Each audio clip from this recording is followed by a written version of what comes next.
Bonjour à toutes et à tous et bienvenue dans Réflexe, votre podcast en droit du sport. Nouvelle formule aujourd'hui puisque vous pourrez retrouver cet épisode sur les plateformes audio classiques, Spotify, Apple Podcast, Amazon Music, mais aussi une version vidéo sur YouTube sur la chaîne Réflexe, votre podcast en droit du sport. Toute la journée d'hier, on m'a beaucoup parlé de la décision du jury d'appel de la Confédération africaine de football, la CAF, qui déclare l'équipe du Sénégal forfait lors de la finale de la CAN 2025. Le résultat étant homologué sur le score de 3-0 au profit du Maroc. On a déjà publié un article sur notre site internet le lendemain de la finale afin d'expliquer à la fois le fonctionnement de la VAR, mais aussi d'aborder l'éventualité d'un forfait. Je vais profiter de l'épisode d'aujourd'hui pour aborder ce qui me semble être le thème central du litige, à savoir la notion d'équipe et de forfait. Avant de parler de la décision du jury d'appel, il faut revenir au 28 janvier dernier et à la décision de première instance du conseil disciplinaire de la CAF.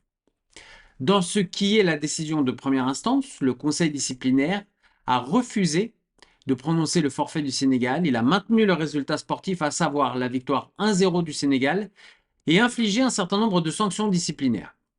La fédération sénégalaise a écopé d'une amende importante, le sélectionneur d'une suspension de 5 matchs, certains joueurs de suspension individuelle, et le Maroc a lui été sanctionné par des incidents post-match. Le Maroc a donc interjeté appel de cette décision, et en deux mots, que dit cette décision de première instance? Elle qualifie la sortie temporaire du terrain de comportement antisportif et le sanctionne de manière individuelle. Mais elle ne le qualifie pas d'abandon de match au sens de l'article 82 du règlement de la CAN 2025 et n'en tire pas pour conséquence le forfait du Sénégal. En résumé, c'est une décision qui sanctionne disciplinairement, mais qui conserve le résultat sportif. En appel, on a un raisonnement et par conséquent une décision diamétralement opposée. La décision de première instance est annulée et on applique à la lettre les articles 82 et 84 du règlement de la CAN 2025. On a donc une victoire par forfait au profit du Maroc sur un score de 3-0.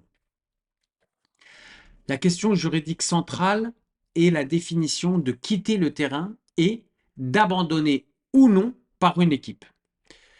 Car derrière le mot équipe, terme en apparence simple et évident, se cache en réalité une construction juridique complexe et évolutive et surtout stratégique. Est-ce que l'équipe correspond uniquement aux 11 joueurs présents sur le terrain au moment du coup d'envoi? Ou bien faut-il y voir une entité plus large, capable d'englober des comportements sportifs, des comportements collectifs, des décisions d'encadrement, voire d'engager directement la responsabilité d'une fédération nationale? Cette question, qui semble théorique, est aujourd'hui le cœur du débat. La décision du jury d'appel, qui repose sur l'article 82 du règlement de la compétition, consacre une conception extensive de la notion d'équipe, alors qu'en première instance, on était sur une qualification plus restrictive de cette notion. Si l'on se place du point de vue des lois du jeu de l'IFAB, la définition de l'équipe paraît à première vue simple. Un match de football oppose deux équipes, chacune composée d'un maximum de 11 joueurs dont un gardien, et un match ne peut ni commencer ni se poursuivre si une équipe compte moins de 7 joueurs. Autrement dit, dans cette approche, l'équipe se définit comme un collectif de joueurs autorisés à participer au jeu à un instant donné dans un cadre strictement fonctionnel. Mais cette définition, en réalité, n'épuise pas la notion, car les lois du jeu elles-mêmes introduisent des éléments d'élargissement significatifs. Elles reconnaissent notamment l'existence de ce que l'on appelle les team officials, c'est-à-dire les membres de l'encadrement inscrits sur la feuille de match, tels que l'entraîneur, le staff technique, qui, sans être des joueurs, participent pleinement à la vie de l'équipe. De la même manière, les remplaçants, les joueurs remplacés ou même expulsés continuent dans certaines hypothèses à produire des effets juridiques sur le déroulement du match, notamment lorsqu'ils interviennent de manière irrégulière. Ainsi, même dans le cadre des lois du jeu, l'équipe ne se réduit pas à une photographie figée de 11 joueurs sur le terrain, mais doit être comprise comme un ensemble structuré de participants au match, dont le comportement global peut affecter la régularité de la rencontre. C'est véritablement en droit disciplinaire que la notion d'équipe change de nature et devient une catégorie juridique à part entière.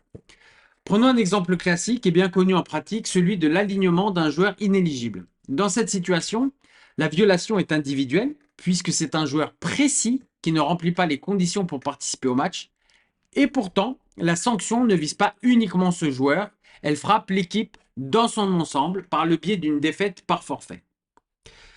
Le règlement de la CAN 2025, à travers l'article 82, aborde la notion d'équipe sans cependant en donner précisément la définition et les contours. Cet article prévoit que toute équipe qui refuse de jouer, ne se présente pas, abandonne le terrain ou se retire de la compétition est déclarée perdante avec toutes les conséquences particulièrement lourdes que cela implique et notamment le forfait. Or, si ces comportements ne peuvent pas être analysés à l'échelle d'un individu, ils supposent alors nécessairement une dynamique collective, qu'elle soit décisionnelle, organisationnelle ou comportementale. Dans ce contexte, l'équipe devient une entité autonome, c'est-à-dire une unité à travers laquelle on appréhende juridiquement le déroulement du match et les incidents qui peuvent l'affecter. La décision rendue par le jury d'appel de la CAF constitue, à cet égard, un véritable tournant. Dans son communiqué de presse, la CAF indique que le comportement de l'équipe du Sénégal relève du champ d'application de l'article 82 et que la fédération sénégalaise a enfreint ce texte à travers le comportement de son équipe. Cette approche semble consacrer une notion d'équipe extensive dans laquelle l'équipe n'est plus seulement un groupe de joueurs participant à un match, mais une entité juridique globale dont le comportement peut être apprécié dans sa dimension collective et imputé directement à la fédération. Autrement dit, la CAF opère un glissement décisif. Elle passe d'une conception organique de l'équipe, centrée sur les joueurs, à une conception fonctionnelle et substantielle, où l'équipe devient le support d'une responsabilité globale. Ce raisonnement permet d'englober dans la notion d'équipe des comportements qui, pris isolément, n'auraient peut-être pas suffi à caractériser l'application de l'article 82, mais qui, appréhendés dans leur globalité, justifient, selon le jury d'appel, l'application d'une sanction aussi radicale que le forfait. On est tous conscients que l'histoire ne s'arrête pas là et que la prochaine étape, c'est le tribunal arbitral du sport à Lausanne, où les deux parties vont de nouveau confronter leur point de vue. Le TAS va d'ailleurs juger de nouveau, c'est-à-dire qu'il va reprendre le dossier depuis le début. Le TAS pourra entendre les parties, les arbitres du match, les joueurs, les entraîneurs, voir les vidéos du déroulé du match minute par minute. Le panel devra ensuite trancher sur la définition d'équipe retenue par l'instance disciplinaire d'appel et sur les conséquences de cette définition sur la notion d'abandon.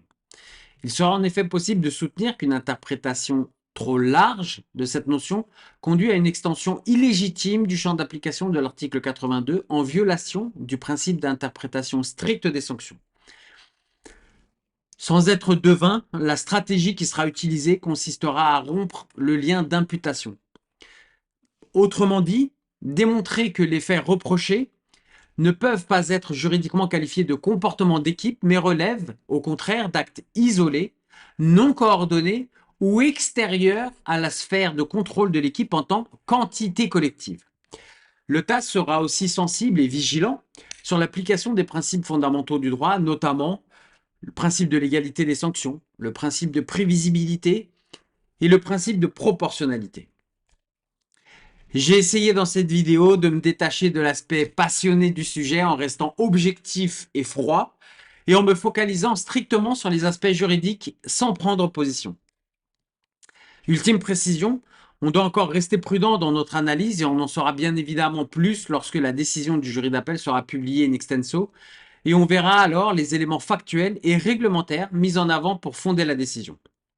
Vous pouvez retrouver l'article de la CAN et d'autres articles sur notre site internet. Et je vous dis à bientôt pour de nouvelles aventures juridiques et sportives.